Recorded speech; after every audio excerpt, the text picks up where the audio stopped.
Deep beneath the Frostback Mountains sits Orzammar, largest and proudest of the two remaining dwarven cities.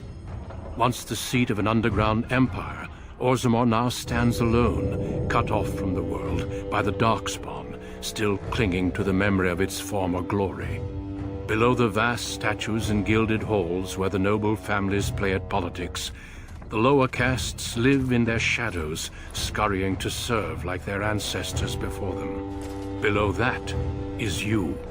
You are casteless, the dirty secret staining Orzammar's perfect society, forced, along with your sister, to sell your services to the crime lord Barat.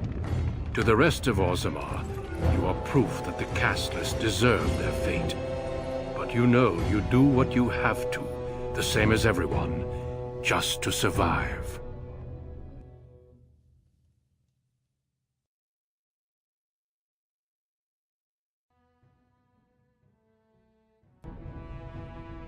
I can't keep gambling on you forever, Precious.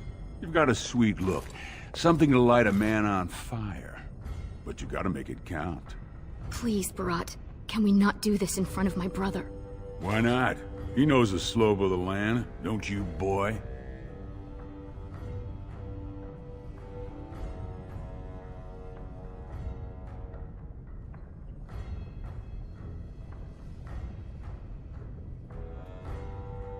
You told me a lot of things, not one of which meant more than a fart in the middens.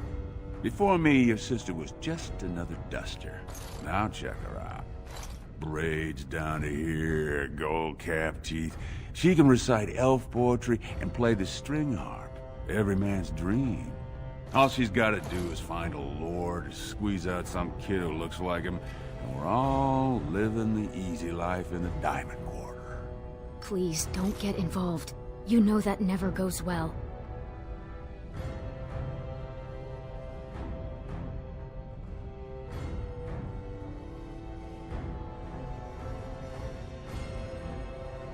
I'll treat her however I like, as long as you both eat off my plate. You keep your head down and say aye to any job I decide is low enough for scum like you. In return, I put out coins so you can doll yourself up and get a belly full of some nobleman's brats. Then you both go free, and I get to join the family and be called my lord for the rest of the little prince's life.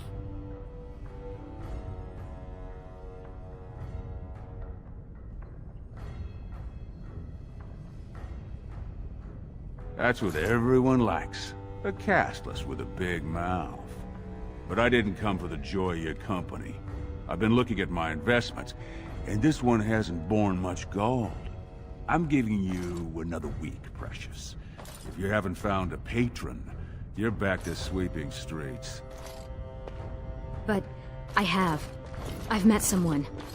That is, I didn't want to promise, but he seemed interested.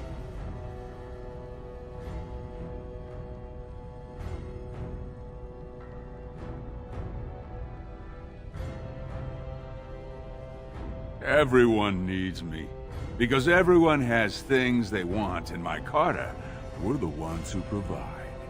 Until you can do that, you're nothing but my errand boy. So shut up and do as you're told.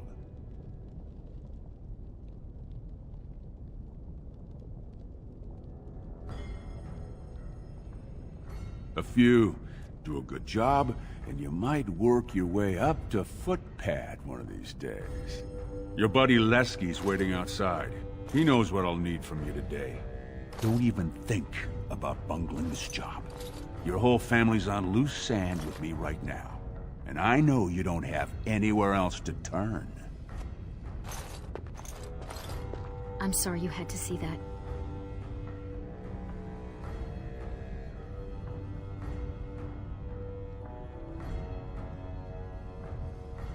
Just be careful about showing him. You've been lucky so far. He thinks it's funny when you and Lesky get vulgar. Some of the nobles I've met, they'd as soon have your head for speaking your mind. That's why I didn't tell you. Barat's been warning me ever since two of his other girls found patrons at Lord Harrowmont's reception. They've been getting gifts already. Lord Rooston gave Elsie a surface silk gown and she's not even pregnant. Barat's getting impatient.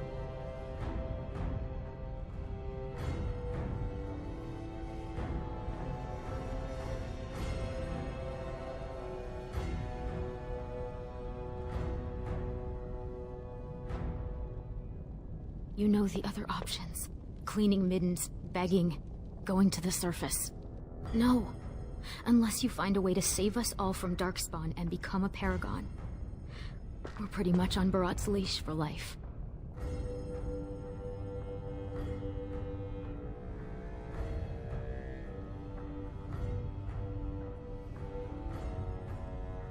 It's sheer folly. One more way the nobles protect their status. They say casteless soldiers are more danger to each other than to Darkspawn. That it's an insult to the smith to let us touch a fine-made weapon. Truly, they just don't wish to insult the warrior caste by showing that given the same opportunities, we could lead an army just as well.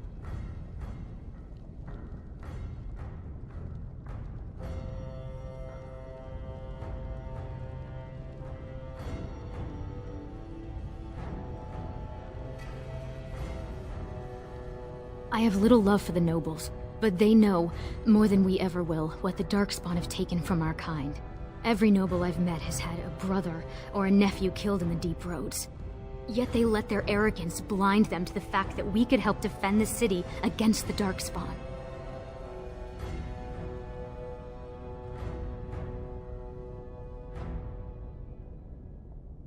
Perhaps. Though the thought of falling to cutthroats or dying of plague is hardly more comforting. But we don't have time for this now. Lesky must be waiting, and Barat won't like it if I'm late for my appointment.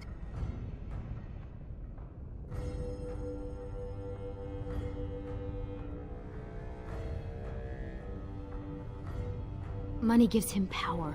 He's got family on the surface, which means he can smuggle up lyrium and smithcrafts, and bring down silks, wines, and furs.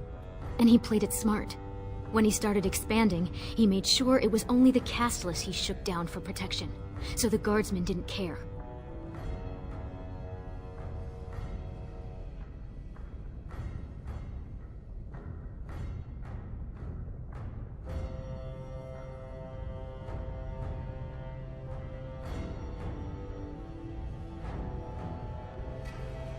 As far as the nobles are concerned, he still stinks of Dust Town. He's got money now, but you can't buy caste, you know. No noblewoman would risk a dalliance with him. His only chance to join a noble family is to claim kinship with the concubine who bears a noble's son. And that's what he wants more than anything. Don't you? Imagine what it would be like not to have people look at us like we're sewer sludge. To think our lives are worth something.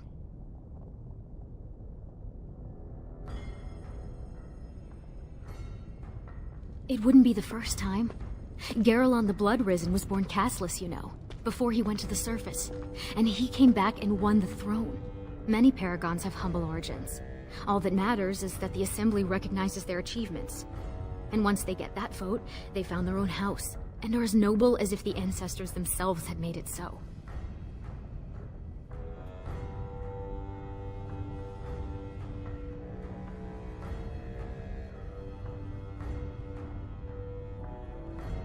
So what are you standing around here for?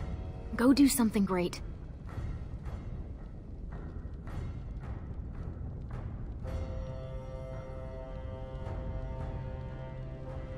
Oh, don't pay attention to her. She's just a bitter old drunk. She also said you'd never learn to walk or stop dumping in the bed. Make something of yourself just to spite her.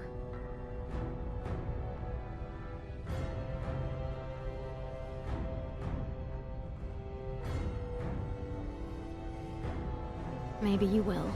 But until then, we can only serve as Barat demands. And he won't like it if either of us is late. Stay out of trouble. I'll see you tonight.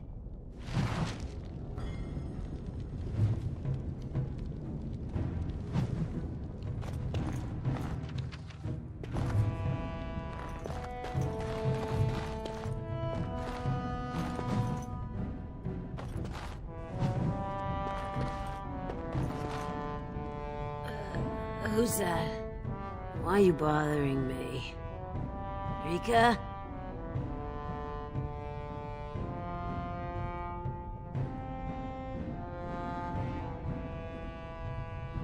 Don't you talk to me like I'm an idiot! You think I don't know my own kid?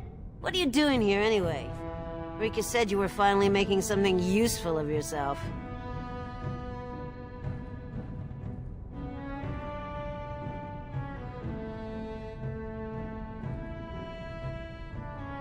You tell me. Just what do I got that's worth living for?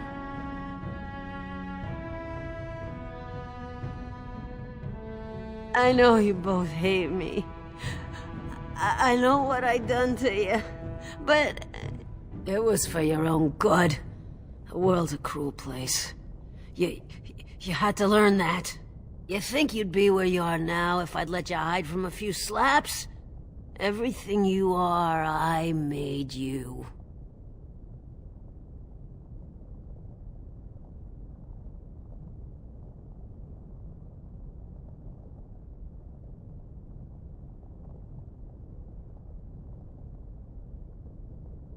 I tried my best. They treat us like dust, tell us we're cursed. How else are we supposed to live? We got nothing. There's no way out for any of us.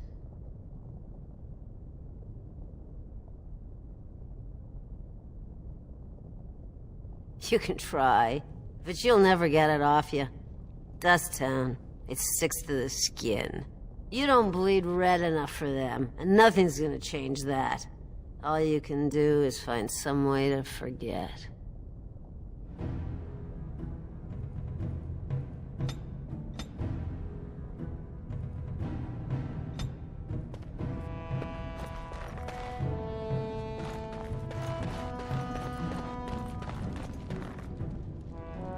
All right.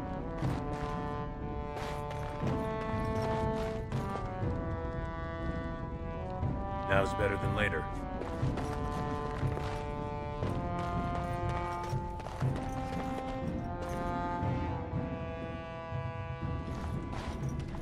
About sodding time. I was starting to think I'd have to bust in and get an eyeful of that spicy sister of yours. Growl.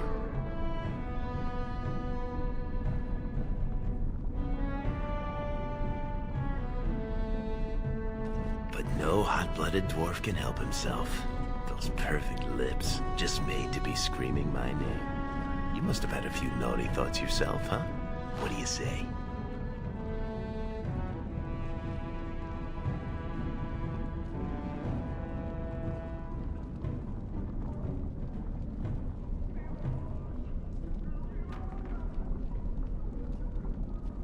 You know I'm kidding. It's strictly hands off with me and Rika. But as much as I'd love to keep chatting, we'd better get down to business.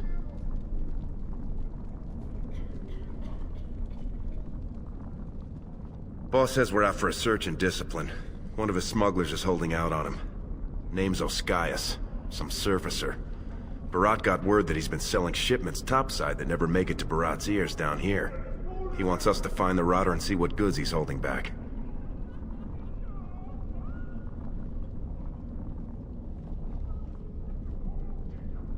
Well, yours will be a short and tragic relationship. You ready to show him some pain?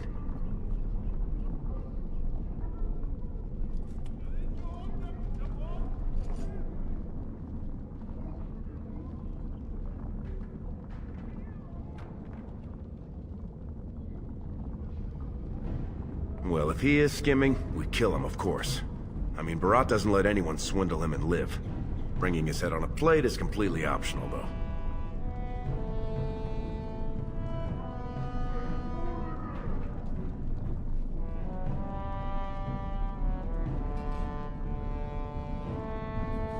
You know, gold, lyrium, spices. Anything that Barat might cut someone's head off to get.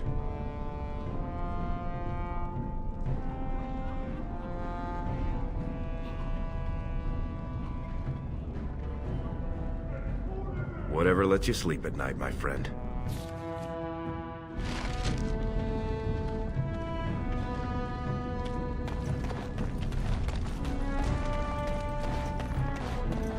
Hey there, Carter boy. Care to try a taste of this?